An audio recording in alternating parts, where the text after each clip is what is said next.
তো আজকে আমি আপনাদের সবাইকে ফ্যাক্টরিতে তৈরি হওয়া কিছু দুর্দান্ত জিনিস দেখাবো, আর এগুলো হয়তো আপনারা আর কোনো জায়গায় দেখেননি। বন্ধুরা, আজকের এই ভিডিওটিতে আপনারা খুবই মজা পাবেন আর আপনার নলেজ অনেক গুণ বেড়ে যাবে। এই জন্য ভিডিওটি প্রথম থেকে শেষ পর্যন্ত অবশ্যই দেখবেন। আপনারা যদি আমার চ্যানেলে নতুন হয়ে থাকেন তাহলে চ্যানেলটিকে এক করে সাবস্ক্রাইব করুন। তো চলুন শুরু করা যাক। Washing soap making process. সাবান এমন একটা জিনিস যেটা সবার বাড়িতে ব্যবহার করা হয়। বর্তমানে বড় বড় ফ্যাক্টরিতে সাবান তৈরি করা হয়, কিন্তু এখনও কিছু জায়গা আছে যেখানে পুরাতন পদ্ধতিতে সাবান তৈরি করা হয়।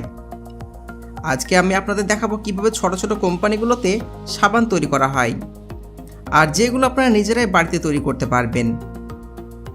কাপড় কাচা সাবান বানানোর জন্য প্রথমে ভেজিটেবল অয়েল এবং পাম অয়েলের সাথে কস্টিক সোডা জল মিশিয়ে গরম করা হয়। এবার সাবানের মিশ্রণ তৈরি হয়ে যাওয়ার পর এই মিশ্রণগুলো বড় বড় হল ঘরে সমানভাবে মোটা করে মেঝেতে বিছিয়ে দেওয়া হয়। এখানে ওয়ার্কার সাবানের মিশ্রণ বিছানোর সাথে সাথে একটা স্কেলের সাহায্যে কতটা মোটা দরকার তাই চেক করতে থাকে, আর ভালোভাবে মিশ্রণটিকে বিছিয়ে দেওয়া হয়। তারপরে এই সাবানের মিশ্রণ 24 ঘন্টা থেকে 48 ঘন্টা পর্যন্ত শুকানোর জন্য রেখে দেওয়া হয়। এবার এটা শুকিয়ে যাওয়ার পর কাঠের হাতুড়ির সাহায্যে সাবানের উপরের অংশকে স্মুথ করা হয়। এবার এগুলোর উপর সুতো দিয়ে দাগ টানা হয়, যেন এগুলো ছোট ছোট করে কাটার সময় কোনো অসুবিধা না হয়। এবার সাবানগুলোর উপরে কাঠের হাতুড়ির সাহায্যে কোম্পানির নামের লোগো সাবানের উপর লাগানো হয়। তারপর লোগো লাগানো হয়ে গেলে এবার এই সাবানগুলোকে ছোট ছোট পিস করে কাটা হয়। এইভাবে হাতের সাহায্যে সাবান কাটা হয়। তারপর সাবানগুলোকে প্যাকিং করে বাজারে বিক্রি করার জন্য পাঠিয়ে দেওয়া হয়।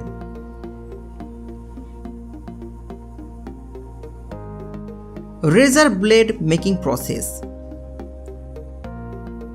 রেজার ব্লেডকে কেই বা জানে না। আপনারা সবাই চুল দাড়ি কাটার জন্য আর চুলের সেটিং করার জন্য রেজার ব্লেডের ব্যবহার তো নিশ্চয়ই করেছেন, তাই না? কিন্তু এই রেজার ব্লেড ফ্যাক্টরিতে এত বেশি পরিমাণে কিভাবে তৈরি করা হয় সেটা কি কখনো ভেবে দেখেছেন? তো চলুন ফ্যাক্টরিতে গিয়ে দেখা যাক। বন্ধুরা, এই ব্লেডগুলো বানানোর জন্য স্টেনলেস স্টিলের ব্যবহার করা হয়, কারণ স্টেনলেস স্টিলে তাড়াতাড়ি জং লেগে যায় না।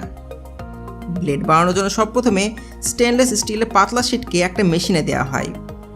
এখানে এই মেশিন স্টিলের শিটের উপরে একটা খাঁচওয়ালা ফুটো করতে থাকে, যেন এই ব্লেড তৈরি হয়ে যাওয়ার পর ভালোভাবে সেভিং মেশিনে ফিট হতে পারে। এবারে স্টিলের পুরো শিটটাতে খাঁজ কাটা হয়ে গেলে পুরো শিটটাকে একটি মেশিনের সাহায্যে বান্ডেল করে নেওয়া হয়। এখানে স্টিলের ব্লেডগুলো খুবই নরম এবং মোলায়েম হয়, তাই এগুলোকে শক্ত করার জন্য 30 সেকেন্ডের জন্য এগুলিকে 1000 ডিগ্রি সেলসিয়াস পর্যন্ত গরম করা হয়, যার পরে ব্লেডগুলিকে সোজা জলে ঢেলে দেওয়া হয়। তারপরে এগুলোকে -30 ডিগ্রি সেলসিয়াসে ঠান্ডা করা হয়।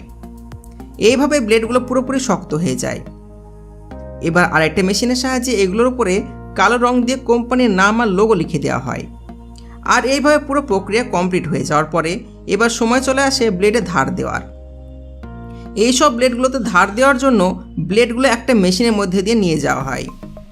এই মেশিন ব্লেডকে দুই দিক থেকে ভালোভাবে ঘষে ভালো ধার দিয়ে দেয়। ব্লেডগুলোর উপর ধার দিয়ে কমপ্লিট হয়ে যাওয়ার পর ব্লেডগুলোকে আগে লাগানো মেশিনের সাহায্যে কেটে আলাদা আলাদা করা হয়। এবার সময় চলে আসে ব্লেডগুলো টেস্ট করার। এরপর এখানে ব্লেডের ধার আর সাইজে টেস্টিং করা হয়। তারপর এগুলোকে একটা ছোট্ট মেশিনে ঢেলে এতে লম্বা চওড়া চেক করা হয়। সব রকমের টেস্টিং হয়ে গেলে তারপর এগুলো একটা খাস প্রকারের তরলে দেওয়া হয়। এবারে ব্লেডগুলোকে ভালোভাবে শুকানো হয়। তারপরে ব্লেডগুলোকে কেমিক্যালে ডোবানো হয়, কারণ ব্লেডগুলো শক্ত আর চকচকে করে তার জন্য কেমিক্যালে ডোবানো হয়। এবার ব্লেডগুলো ধার চেক করার জন্য কাগজের কিছু টুকরো কেটে চেক করা হয়। এরপরে সময় চলে আসে এগুলো প্যাকিং করার। এগুলো প্যাকিং করার জন্য প্রথমে একটা একটা করে ব্লেড মেশিনে রেখে কাগজ দিয়ে জড়িয়ে নেওয়া হয়। তারপরে সব ব্লেডগুলোকে মেশিনের সাথে প্যাকেটে লোড করে দেওয়া হয়। এবার এগুলো চলে আসে আপনাদের বাড়ির কাছে যে কোনো দোকানে।